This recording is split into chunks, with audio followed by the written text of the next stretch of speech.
Well, good afternoon, everyone. My name is Matt Wendell. I'm with MVP Healthcare. Today we're going to do a talk on a day in the life of a security analyst. So I have some members of my team here today that are going to go over some of their day-to-day life, what they've done at MVP, and sort of what you can expect if you go into the security analyst profession for your day-to-day life to be. So first off, yeah, it is. So first off, a little bit about MVP Healthcare. So how many people have heard of MVP Healthcare? We're a healthcare insurance payer based out of Schenectady, New York. We were founded in 1983. We're a non-for-profit organization. We have about 1,500 employees, 8,000 employer groups that we work with, and more than 600,000 members. From a membership perspective, that's actually active members. The actual data that we're responsible for securing is in the millions based on how long we've been around. We probably have close to about 5 million records that we're responsible for, individual, personally identifiable information and protected health information. We're based out of New York. We do have some presence in Vermont, but we pretty much cover the Rochester area to upstate New York and then down to Tarrytown. Our membership profile is important only because of the regulations that we're subject to based on our membership profile. So from a Medicaid and Medicare perspective, that's all of our government programs business. So that's where CMS requirements come in. So they push security requirements to us because of that. We also have a big ASO footprint. So ASO is the large companies like an IBM, a GE, a Golub that pay MVP administrative services to provide healthcare, basically the healthcare network, and process their claims. With that come contractual requirements that those groups push security requirements onto us for protection of their data. And they do regular audits on that. And then our commercial side of the house is basically all of your traditional healthcare products that you would get through a PPO. But what comes with that is all the regulations from Department of Financial Services. So that's our regulator here in New York State. So DFS recently published new cybersecurity regulations, if you are aware. So we're subject, being an insurance payer, we are actually subject to those regulations and are working to meet those new cybersecurity regulations. Our first attestation is next year as it relates to that, but there are many things that went into place March of this year. So some things of a security analyst. So skills and prior experience. Some of the things that I look for when hiring and recruiting information security analysts are hard to come by. The market is very demanding to try and find talent and retain it, as many of you probably know. So skills and prior experience, most of the things I look for is obviously technical capabilities, but the most importantly is probably interpersonal communication skills. So interpersonal communication, we work across a lot of our business areas and also across all of our IT folks. So it's important to have the technical skills, both application, OS, database, you name it, to know how the systems at MVP, and we have a fairly complex infrastructure, how all of those fit together. But then we have to be able to communicate well with both legal, so we're working with our attorneys, internal audit, and then also all of our business partners.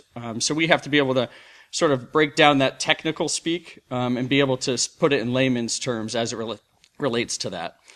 Some of the education and training, obviously I've hired actually two of the folks that will speak today are new recent grads out of the SUNY Albany program for informatics with a concentration in cybersecurity. So that's where we've been actually finding a lot of new talent. And training is also important. We send all of our folks to conferences. We have CISSPs on staff. And it's an important thing to kind of continually be out and educating yourself because cybersecurity landscape is changing on a daily basis. Some of the things that some of my team members will talk about is security governance. So a lot of what we do is governance within our company. So a lot of our focus is on identity and access management, governance around who has access to what, recertifying those systems. Some of the security controls. So we work on implementing security controls within our environment. Some things we can control directly. Others we have to work across our infrastructure, networking, desktop teams to put security controls into place. Security monitoring, that goes into basically monitoring our entire infrastructure environment. So we have, a security event and information management systems that's processing millions of events every day. The team's responsible for responding to those alerts, and they'll get into some of the things that they've seen on a day-to-day basis as it relates to that. And then the security investigation. That's obviously once we get an alert, trying to be able to find out, be analytical about what's this alert telling me? go tap into other systems that we have to do some forensics capability. And in some cases, we work with our third-party security partners to help us in investigations that we're leading up. We also get involved in all of our any kind of corporate compliance investigations. So if we have either internal or external sources that file corporate compliance complaints that involve security, my team would get involved in doing those investigations and working with our corporate compliance team to follow up on those investigations. So with that, I'm going to turn it over to Ken Oliver. He's going to give you insight into what we do on education and training at MVP.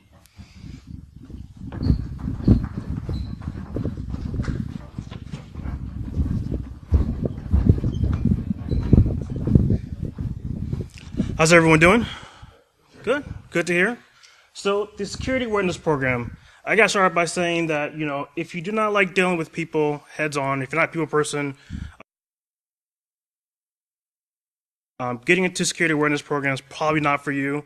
You're going to be at times be frustrated. You're going to have people emailing you saying, hey, look, I saw this email. It looks suspicious, but I clicked on it anyway.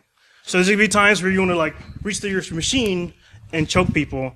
But you got to remember that your job's here to train people and get them to understand that, hey, sometimes, when something doesn't look odd, ask someone, hey, does this look suspicious? Should I actually open this up? And oftentimes, it's probably not. I also want to talk about the 3 C's of security awareness program. I'm going to touch on communication, collaboration, and culture. And also inside that, when I do a security awareness program, I touch on social engineering, educating users about malware, and also creating training information like newsletters and emails for the company. But I also want to touch about the curse of knowledge. It's the cognitive bias that occurs when an individual communicates with another individual, unknowingly assumes the other person has the same background or understanding. So basically, I speak IT, people in the other room speak IT, but if I talk to somebody who's a nurse, I say, hey, ADP this, blinders. I have no idea what you're talking about. So it's very important when you do a security awareness program, you talk to them in ways they can understand.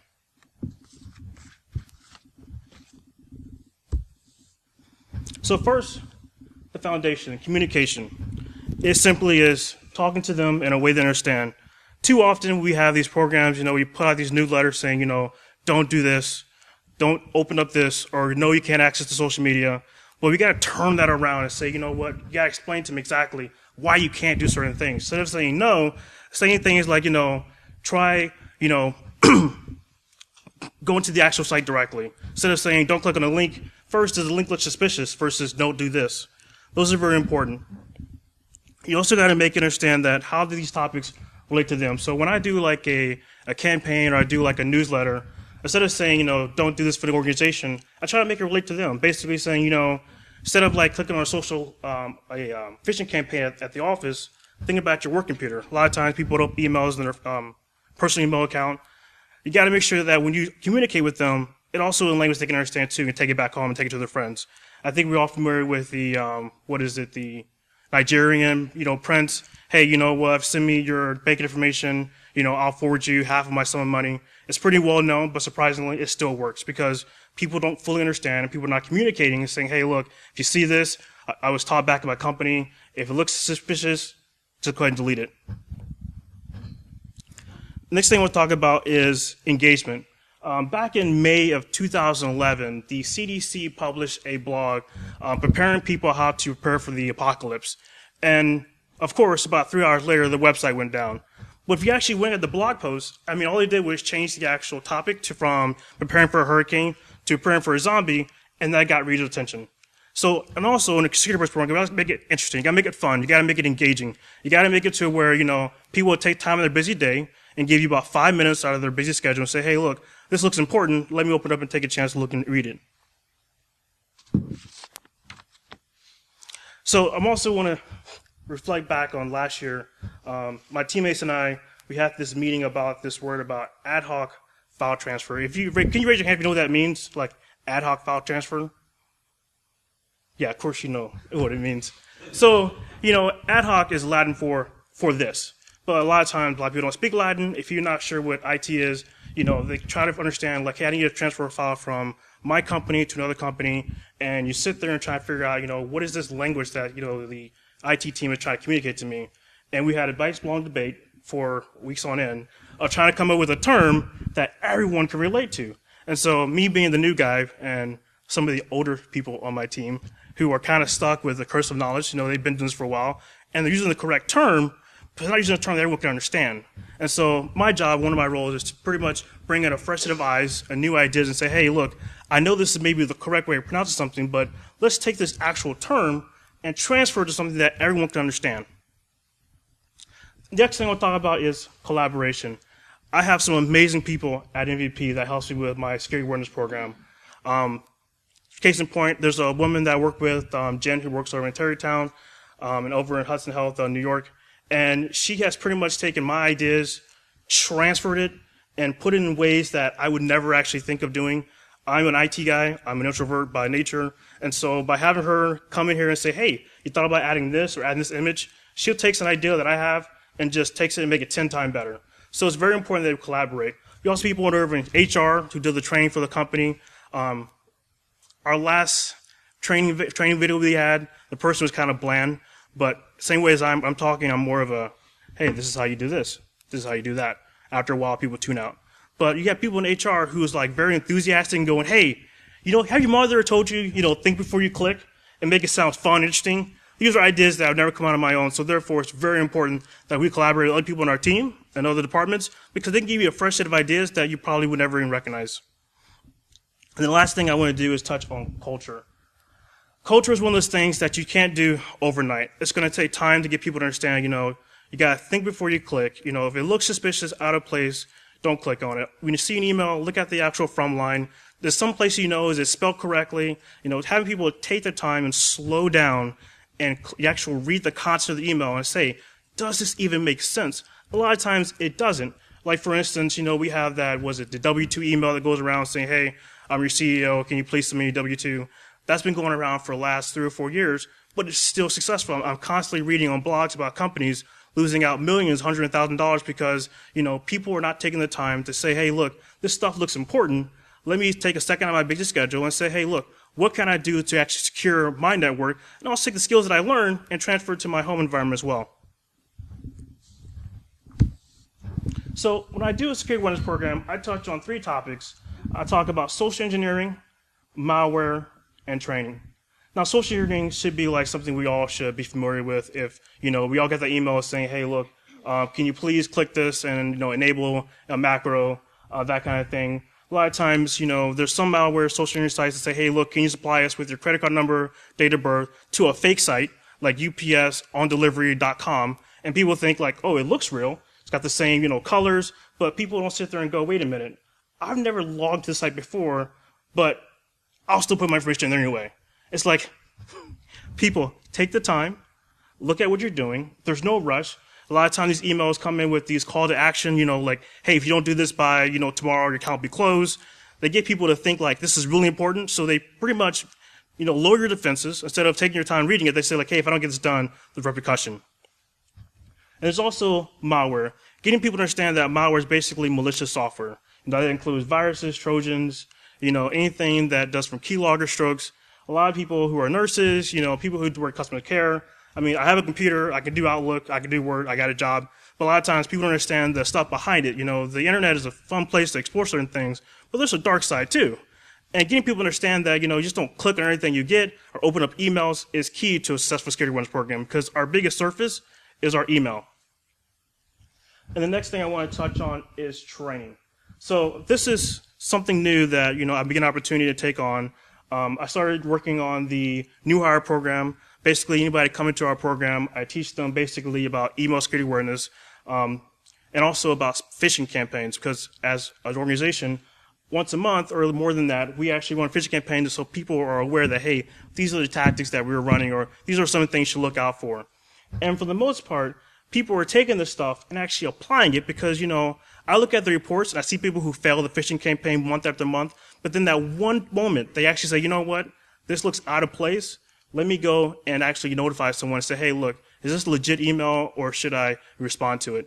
And within less than about 15 minutes, either myself or a member of my team will open it up and say, hey, look, this is good. But the other thing we do is work on our training and policy. Basically, everything we do, we have a formalized process saying, hey, look, this is how we do certain things in our organization. This is how we meet compliance. And so I'm going to turn this over to my colleague, who's going to talk more about more about policy and procedures. Thank you.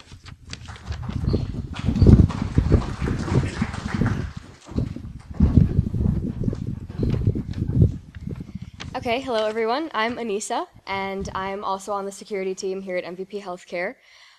So as Ken said, I will be talking about security governance today, and I'll be touching on these 4 main points, I suppose. So I guess I'll be talking about policies and procedures, compliance, and how the security team works with our compliance team to make sure that we're up to date with our regulations. Identity management, as Matt said, we need to make sure we know who is in our company, who has access to what, and we need to recertify that on a yearly, if not more often, basis. As well as data access governance. This is more about, where is our data? What are we doing with it? Where is it being stored? All of these things are super important that we as a company need to make sure that we're aware of. So policies and procedures. IT security policies are important for multiple reasons. The first reason is it's important for us as a team to know exactly how things are done, how they should be done to our team standard and a company standard. There's a lot of us on our team who lead certain projects, who do certain things. It doesn't mean that everyone on the team does everything. We have things in our mind that we know how to do, but doesn't mean that my coworker Ken would know exactly how to do what I'm doing, because it's not possible. So these things need to be documented in a process, in a procedure, screenshots, post things in there so we as a team can reference these documents and make sure that we all know, how to do whatever it is that we need to do. Secondly, these policies and procedures are important for us as a company as a whole. So if I have someone in the business department or let's say the internal audit department who needs to know, okay, how are we as a security team locking down access to something? I can give them an answer verbally, or I can be like, point them to this document. It's all written here. Please read it. This maximizes efficiency. We don't have to waste time having a meeting with 2 hours explaining how this process is done. My coworker and I worked on this project recently, and I have things in my head that I haven't been documenting because I just haven't gotten around to it. So he always asks me, where's the document for it? And I'm like, I'm working on it. Eventually I'll get to it. But that's just a prime example. There are 2 of us on the team who are, subject matter experts at it. But if someone else wants to know it, they have to talk to me or Mark about it instead of referencing the document. So that's just a prime example of that. In other topics I'll be talking about with compliance regulations. So when we have auditors that come in and, test our environment, whatever, we need to point them to certain documents. They're not going to come talk to me at my cube and be like, hey, how do you do this? I need to have that in a document sent over to the compliance team, then sent over to the auditing team to kind of have all that, there readily available. Okay, next I'll be talking about compliance. So, as I referenced earlier, we are compliant with multiple regulations because we are a healthcare company. We are healthcare IT. We need to make sure that our information is always secure. So, I think IT security and compliance are often synonymized, and people think like, yeah, they're the same thing, but they're really not. Like, they're completely different things. And here at MVP, we have 2 separate teams, and one of my primary job responsibilities is to work heavily with the compliance team to make sure that, the reference documents that I mentioned before, policies and procedures, are all put into place, up to date, published, ready to go. And then it's like kind of the compliance team for us is kind of a middle ground between the auditing team, so we can make sure that we are compliant, but also the auditors are aware of that on their end. So there are many things that come with the compliance on our team. There are documents and databases and many tracking tools that we use that we need to make sure are up to date with our system applications. As Matt mentioned, we have applications, databases, OSs, and we don't just know that off the top of our head. All of that is documented in a database and constantly needs to be updated, and that's what I do a lot with the compliance team. So with compliance comes with, making sure that we are compliant. And how you do that is what I'll be talking about more next, but this kind of loops into identity management. And so to manage a company's identities and who has access to what, you need to recertify all of these things. So we at MVP use a tool that imports all of our identities from all of our systems, all of our wherever. We have it in one place where we can see them all. So if you want to search me, you can see me, what I have access to, and this is a really great tool to see that. So yearly, we need to make sure that we recertify these accounts, and this is what's checked by auditors. So it all really loops in together.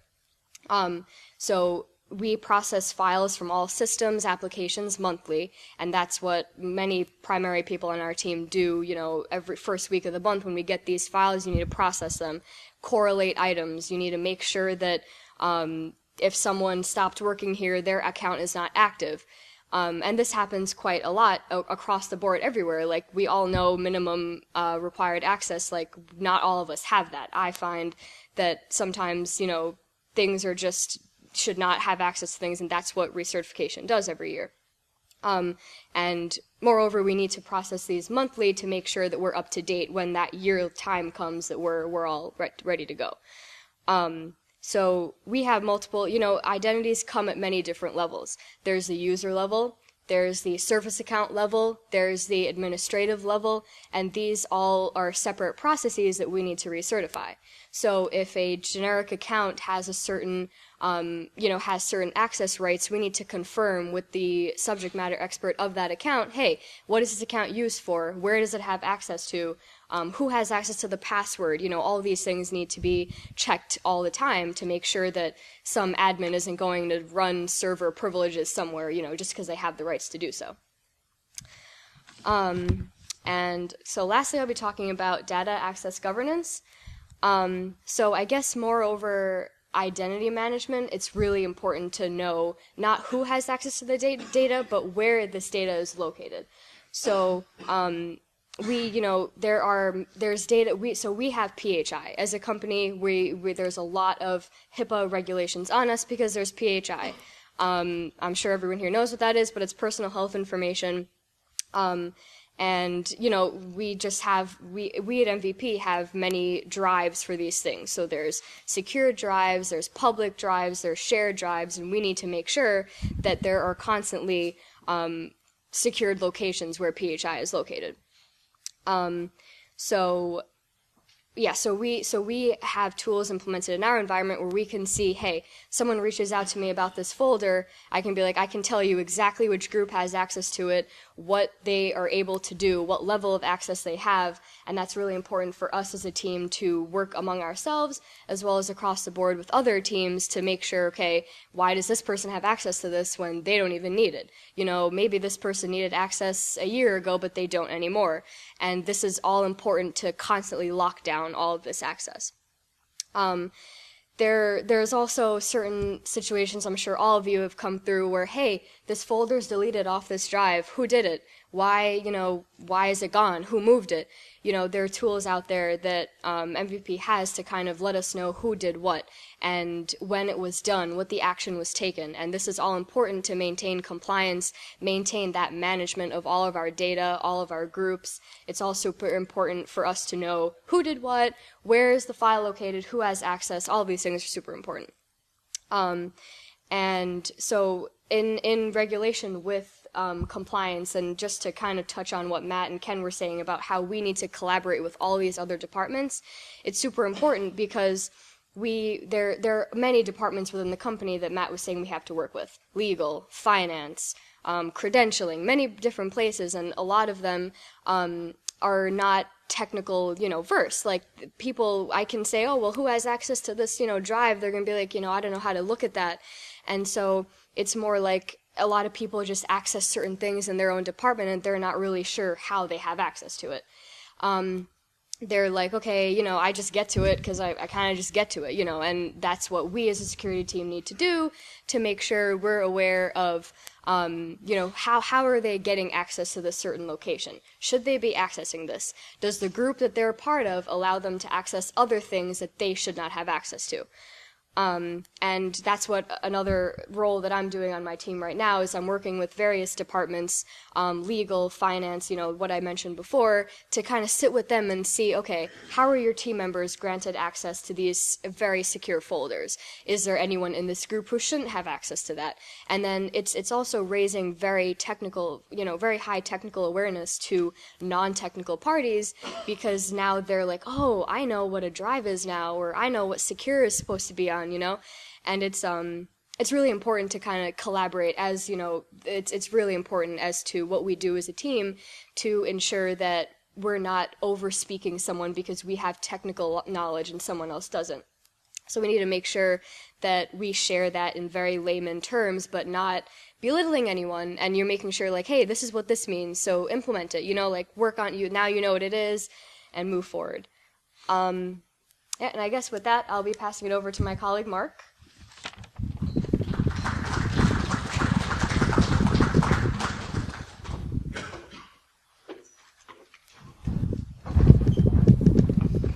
Hey, everybody. So obviously I'm the old guy in the group, and I'm the guy that nags them to write documentation.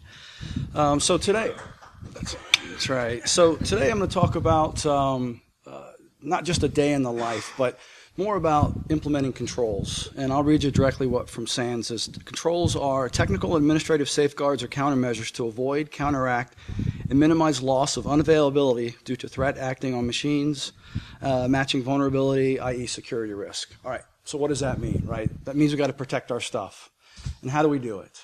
Right, so that's what we're going to talk about today. And so over the last several years, we've been 15 months, I think, is what I went back, about some of the changes that we've been making and the things that have been keeping my life busy, their life busy, and all of the other members of the security team busy, implementing those controls to make MVPs data safe. It's very important that we do that. You guys obviously know that. You're here to find out what we do every day, and so we're going to go into there, and the collaboration, we've done a lot in 15 months. So in collaboration with the team, we've kind of narrowed it down to these three buckets, and we'll put these up here, and I'll talk about these as I go through it. So the first one we're going to talk about is content filtering. So I came up with some subcategories here about web, email, spam, and encryption. So for our content filtering, what we do is like most organizations, we have a proxy server. So if you're going to surf out or surf in the net, you're going to go through a proxy server. So we have replaced our proxy server last year, upgraded it actually, along with how we were reading files coming in. A lot of time went into the replacement of those and the analysis behind what we do. We worked closely with our Intel Services team, which are the Windows administrators, to help them, assist them. A lot of settings need to be set. You guys understand all that. And I'm just going to keep it real high, just so you guys know that. So when I say settings set and buttons pushed, you understand what I mean. All right, so radio buttons checked and so forth. So a lot of hours go into that. It is, you guys, I thought we were going to have a younger crowd, no offense. But you guys seem like you've been in the business for a while, so you understand that it's not simple as putting something in and turning a switch on, right? So that's what we go through, and that is the analysis that we do. So for our email, we've enhanced our spam capabilities. We've turned a lot of really cool things on. Mostly, one of the biggest things we've done is our anti-spam, and it's not our anti-spam, it's our spam and our anti-spoofing. So that was a big win here at MVP. Aneesa, Ken talked on the W-2 emails. I need this email coming from the president of the company, CEO, and so forth. So we no longer accept outside entities unless you're whitelisted. That was a huge project that we worked with our exchange administrators to go through. There's a lot of companies that we do business with. We had to whitelist. We're talking thousands of rows of data a day that we have to go through and analyze to make sure that we're not blocking good emails that come from companies that we do business with. Again, it's just a day in the life of going through that. So the next one is encryption. So, and not the encryption that you're thinking of sort of as a laptop or putting on a thumb drive, but HTTPS. 60% of the data that comes into MVP was encrypted. And we were unable to scan that. And that was a scary promise, given where everyone's going. I mean, you go to Google and it's HTTPS now. So last year, we did a couple of things. Is we implemented our own internal CA server so that we could start SSL decrypt. And it was a long process. You're talking legal has to get involved to understand what we're reading. You know, we have to open the data, read it, scan it, re-encrypt it, and send it back on. That's very, very touchy stuff that we have to do. So it talks, you know, so again, the organization's understanding who you're dealing with. And so that was a big win now. So if it comes in, the MVP, we now decrypt it, we read it, we scan it. Is it malicious? Does our content server like it or not like it? And then it sends it back on. So that took a lot of time. The whole group was involved with that, with the implementation of the CA server and with the SSL portion of that. Yeah. Of Office? Yes, I heard you say Exchange server. So you're using Outlook, you're protecting... Yeah, 2000. Yeah, we're still on 2010. Yeah. Yep. Okay. So the next one is Endpoint Protection. This is my monochrome slide. Thank you very much. I couldn't find any nice colorful ones to do this. So Endpoint Protection. Ken's talked about training the users on not clicking things, and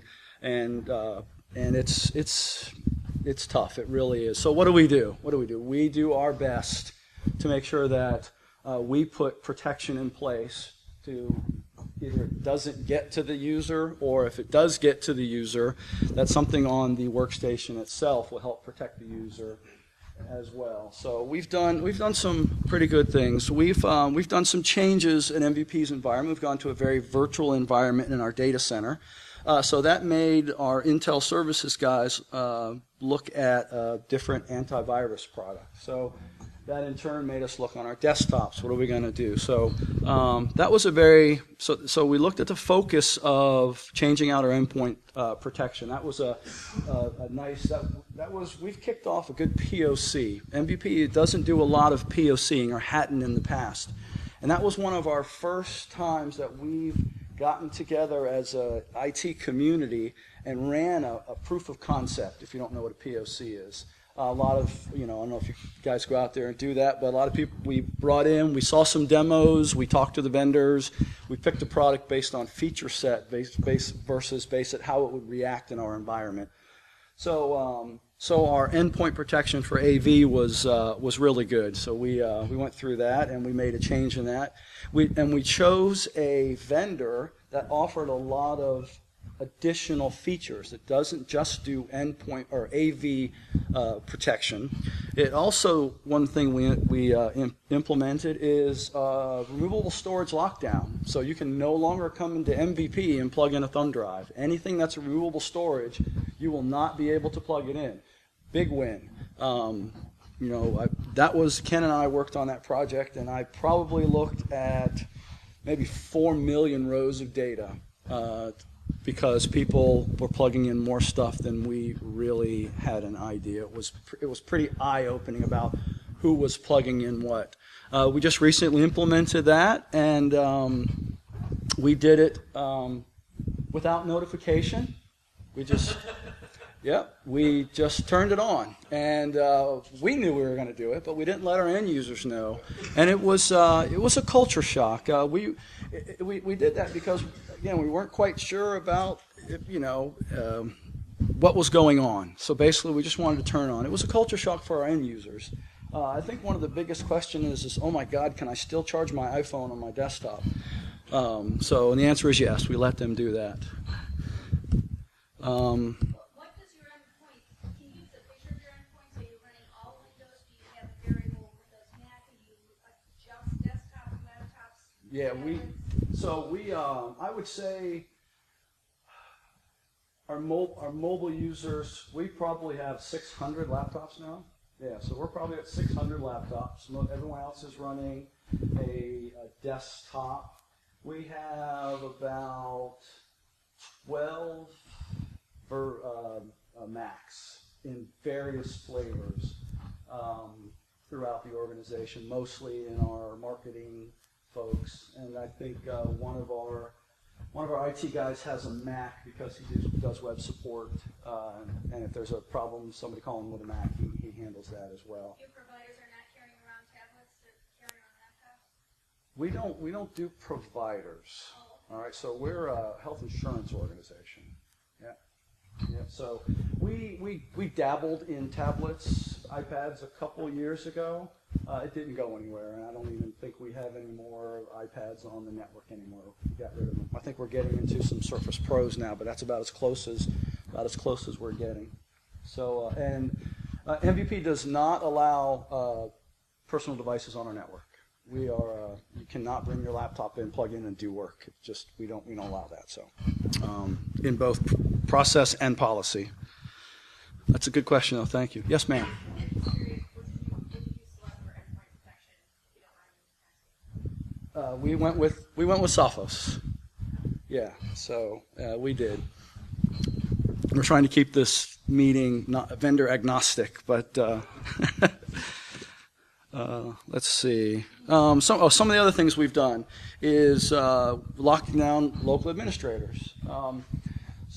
Most of you have read that a lot of things is privileged access leads to a lot of the breaches, right? You understand that. So we went through and cleaned up.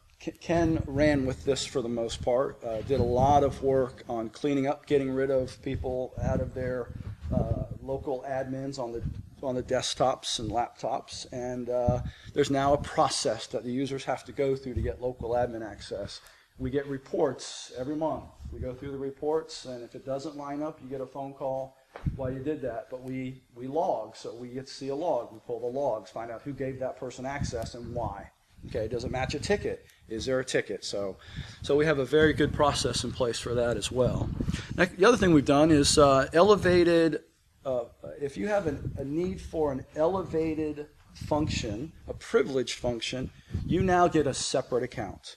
Our desktop team was a local admin on all the desktops, like they should be because they need access, but they're doing everything with their regular account. So we got rid of that. Now they have a separate account to do just that work with their elevated account. And we're working on that across the environment as well. That's a very long cultural change process that we have in place. So the third thing that I'm going to talk about today is our advanced threat protection. So this is a buzzword that came around, I would say, 2-3 years ago. So I figured I'd throw it up there, and I think I have the absolute coolest, whatever that is, there ever. So the lifeguard, I don't know what it's called, the lifeguard. So we voted and I won. So advanced threat protection, what does that mean? Wow, it means a lot of things. So I'm going to go briefly on some of the things that we've done. So back 15 months ago, as I was talking about, one of the things we kicked off was a compromise assessment, right? Compromise assessment is a really in-depth pen test. Talked about internal and external so that we could get an understanding of where we were in our protection.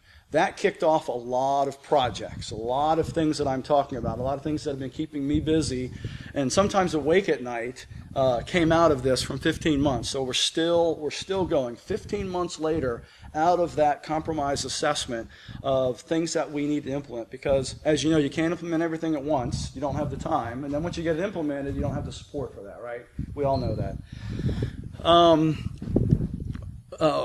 Our security feeds to our SIM, right? Our SIM is our log collection aggregator that we have. So we have been growing more and more and more, sending more and more logs, and really working our log aggregator a lot. We have a gentleman in Rochester, Justin, who has, and that's what he does. I would say that 70% of his day, maybe 60% of his day is just to babysit this, looking at alerts, alarms, making sure that he's getting his feeds on a regular basis. And if anything's wrong, he investigates that. He works really heavily with all of the departments within the infrastructure or the groups within the infrastructure and operations team to making sure we're getting all those feeds. If it doesn't happen, he's on it, and he's working to making sure we're getting those. And later when I talk about incident response, you'll understand why. As part of that, we just turned on user behavior analytics.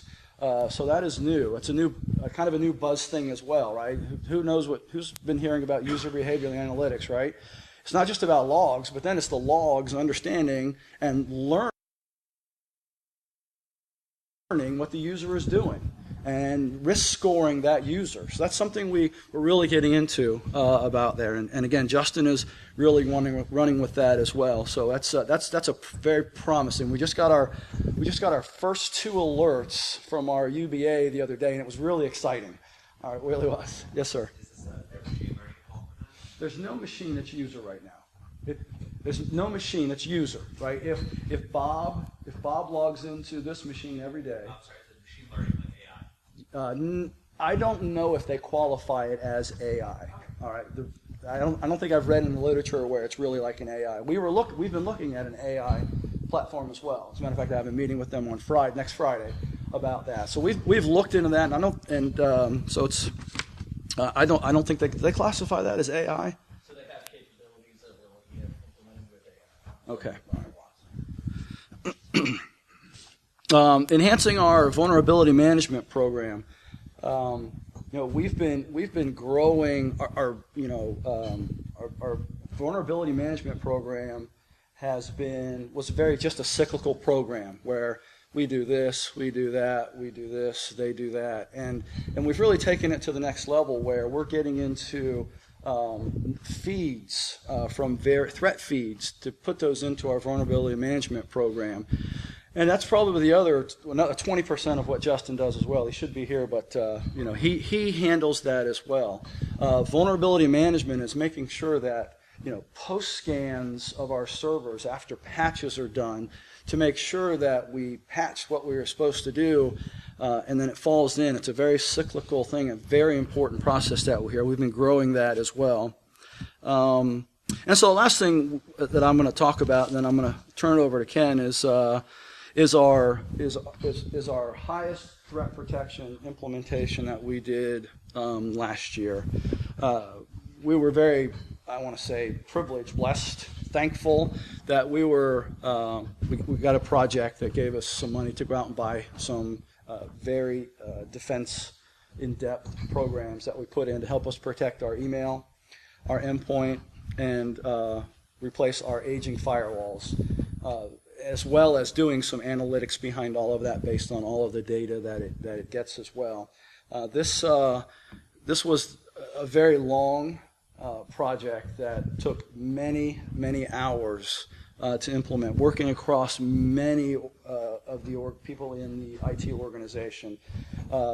Hundreds of meetings, lots of coordination, lots of implementation hours sitting with our vendor, but it was a really good a good win for MVP to help us with what's going on, and that was a big win that we have right now. So with that, I'm going to turn it over to Ken, who's going to talk about the security monitoring. So we talked about all of the things that we do. Now Ken's going to talk about what do we do with all that stuff.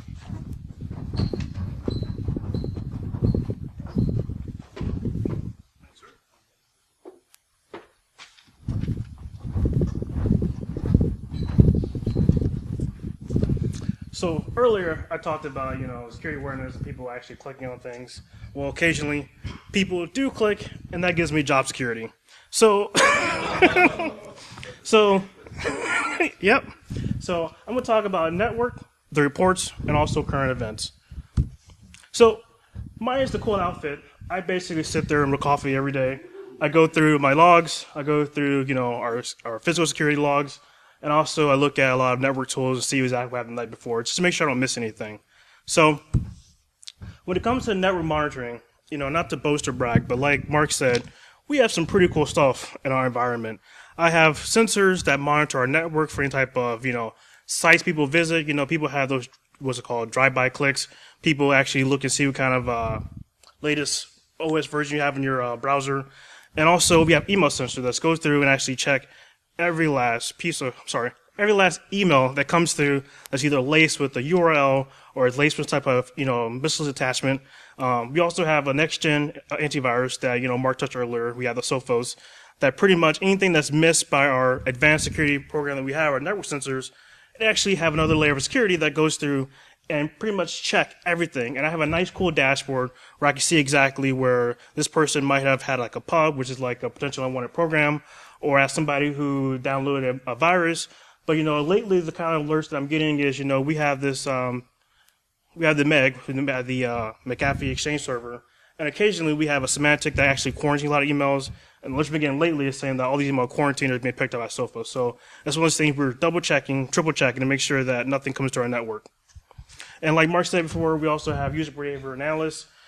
Next week we have people coming in to kind of, give us a rundown as far as how we can actually, elevate some of our capabilities and see exactly what's going on and actually say, for instance, we have an employee who's got to leave. All of a sudden I see him downloading a bunch of files on the shared drive. I want to be notified on that. It also comes with reports. I get plenty of reports. I get reports as far as people plugging in devices that don't belong to them. I get reports of people who plug in their personal cell phone and use the guest Wi-Fi. We also have the SCCM, which stands for the System Center Configuration Manager. I get reports, on a weekly basis saying like, we get servers that get spun up, either once a month or once a week, and sometimes they don't have the antivirus capabilities that we need on them. So I look at those reports and make sure that action is being taken by the Intel team. That way that no layer of security is being missed. The same thing goes to our host that we put on our endpoints to make sure that we have that capabilities to go there and investigate. And just to go back on network security monitoring, when I say we have some pretty cool stuff, when it comes to like, threat hunting, if I had an alert that I want to like sit there and search on, I can actually say, for instance, I want to know everybody who visited, Twitter on yesterday between these time periods. I can send a request out through my network and I get these requests back saying this machine did this machine that, and I can just dig and dig further. The same thing with our proxy. I can go on our proxy, see who went on this website here. Occasionally we get requests from HR saying, hey, look, I have a manager saying, I'm not sure what the person spent their time on. I come to save the day and I look to see exactly, hey, this is what this person spent their time with, and it's all there ready to sit there and analyze data. And that's what I do on a 50% of my day. It's not doing secret awareness. I'm actually doing security monitoring. I'm looking at our networks. I'm looking at our logs from the night before and seeing what people were doing. But you also got to look at not just the tools you have, you got to look at current events. So back when I was in college, which I may look old, but I spent 12 years of my life in the Marine Corps, so college was not very a priority. So after I left the Marine Corps, to stay abreast as far as what's going on in current events, you got to go to dark reading or info cybersecurity, where you look at, industry that covers your zone, but also got to look at, see what may potentially target your environment. So for instance, when I came to MVP back in 2015, I started as an intern. And the big thing for the happening for healthcare was the cryptoware. That was a huge thing that was coming in, and I was kind of curious as far as, what are the IOCs or the indicator of compromise. I want to know exactly what steps are taken so I can put alerts in place, and that way I can get a heads up and actually cut it off before it spreads to my environment. So I look at network monitoring, reports, current events, minus the cool outfit, and I'm pretty much sitting there every day and I'm looking to see exactly what can I do to be proactive to make sure that nothing happens that put my job in jeopardy or my organization. And that covers pretty much security monitoring.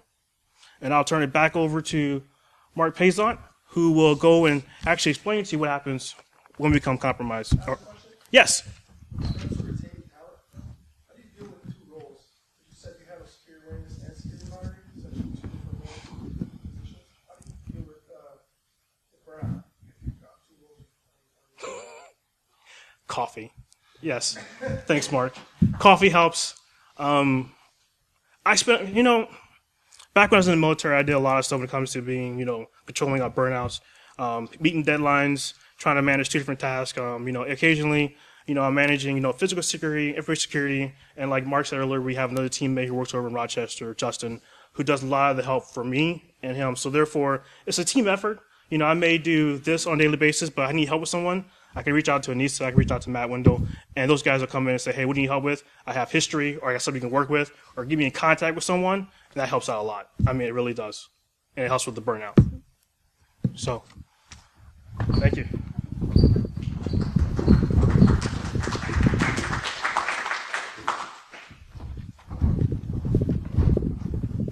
All right, so Friday, May 12th, what happened? Anybody? Want to cry. There you go. Want to cry. Wow, want to cry. That really sucked, didn't it? Largest. Yeah, not for us. Don't worry. Not for us. Sucked for a lot of European companies. But so these were some stats I brought up. I think this has now changed. Matt sent me an email that they've updated this, and it's over 1 million, potentially 2 million computers now. I couldn't verify the information, so I didn't update it. So $4 billion in losses, not just what the company had because their data was unusable, but forensics and bringing in outside legal, bringing in companies to help them. And as you saw, about 150 countries. So, I mean, this is when you have something come in, this is how you feel. So I've been on the receiving end before, and that's like, holy crap, how the hell did this get in? What am I going to do? I need coffee. And Ken has the coolest coffee cup at MVP. We call it the Rook, by the way. So he doesn't have the outfit, but he's got the coolest coffee cup. So I'm going to talk a little bit. I just got a short time because we want to leave some time for questions. So what happens when something gets in? Okay.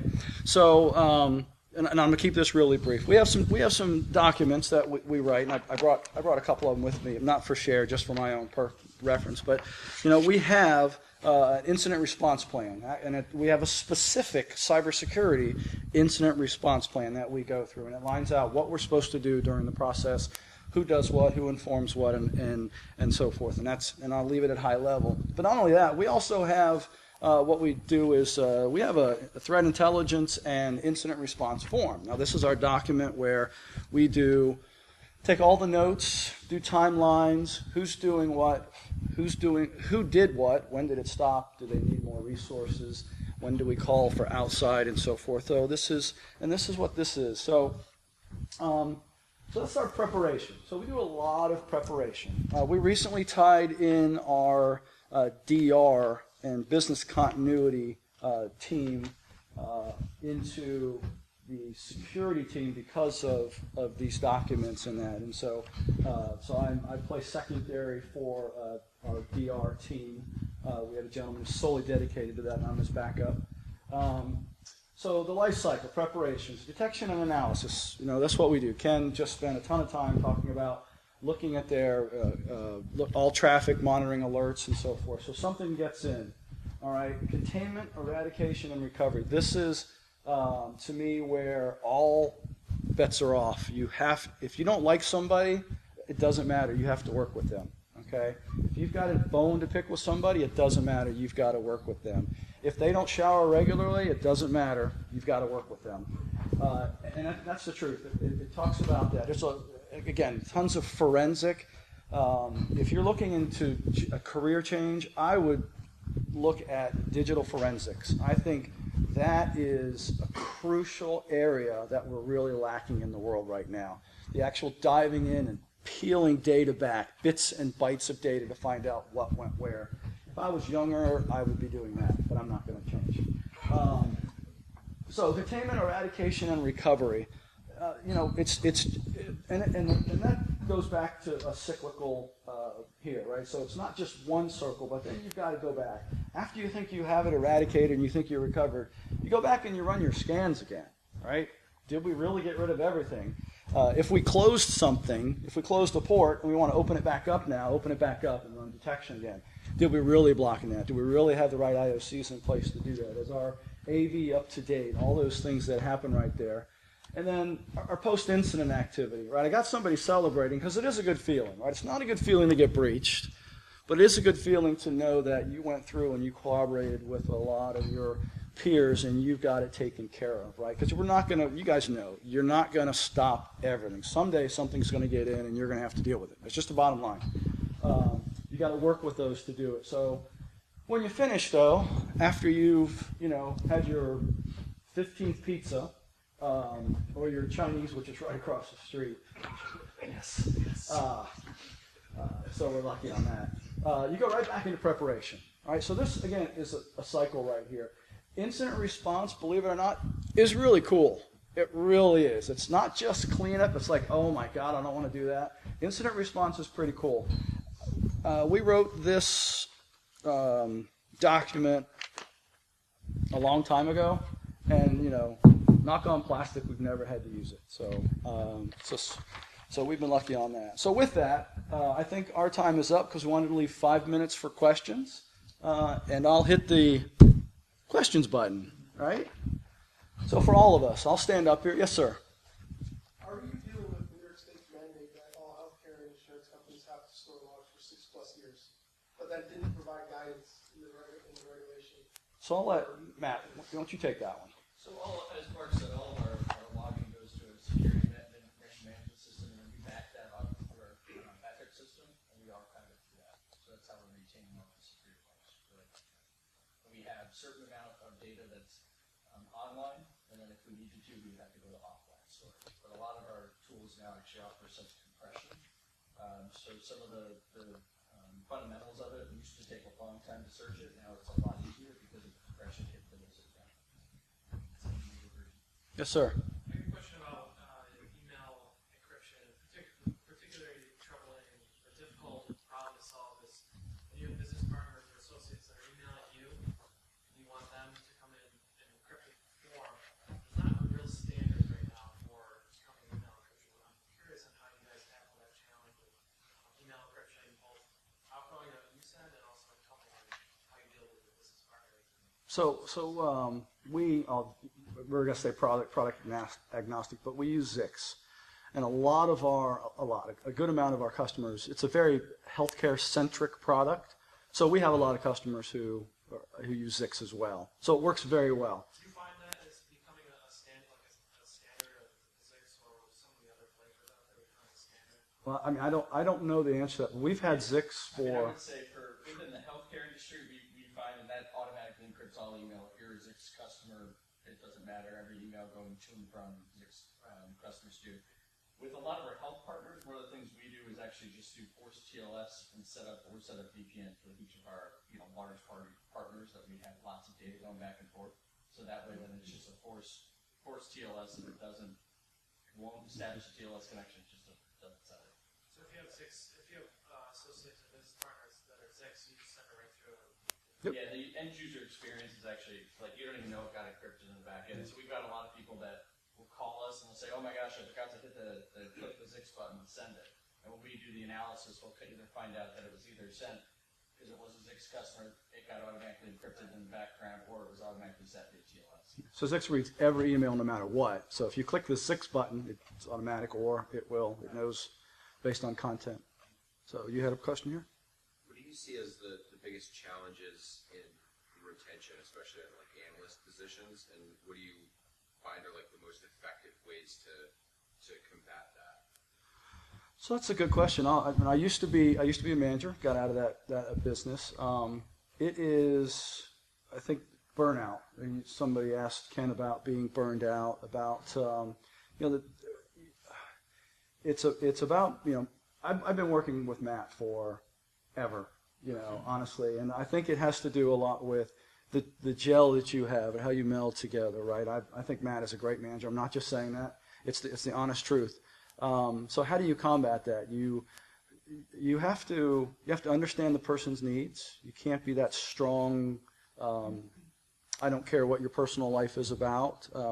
You have to listen to your employee, and your employee has to tell you also what's wrong, right? If there's a need for them and they want to go somewhere else, you got to ask them why. Why are you leaving? Right? Is there a reason you're leaving? At MVP, we have, as you can saw, the projects. I mean, my first slide had all of our projects listed, and we get a lot done. We have I am. I come to work every day enthused. I get up. I don't work from home very often because I love coming in the office. I don't know if I answered your question, but from MVP, we have it's about the culture, right? Making sure the person identifies with our culture. We try to have fun every day, and we really do. I think that we have. Honestly, we really have a great team. Yes. I really do. This is probably I've been there for 9 years total, 7 as a full time and 2 as a consultant, and this is probably one if not the best team that I've had the opportunity to work with. We come in. Do we ever? We just have fun. It really is. So yeah, honest the We truth. work hard, but we have fun. I think the biggest thing is prioritization. I mean, I work mainly with them to prioritize. There's more work than we have. And we've got the laundry list of things we want to go after. Usually it's what's the biggest risk, let's go after that. As soon as we tackle that one off, we'll go off to the next one on the list. Rather than working on all of it at one time, because otherwise you make little progress. We try and chip them off, get them off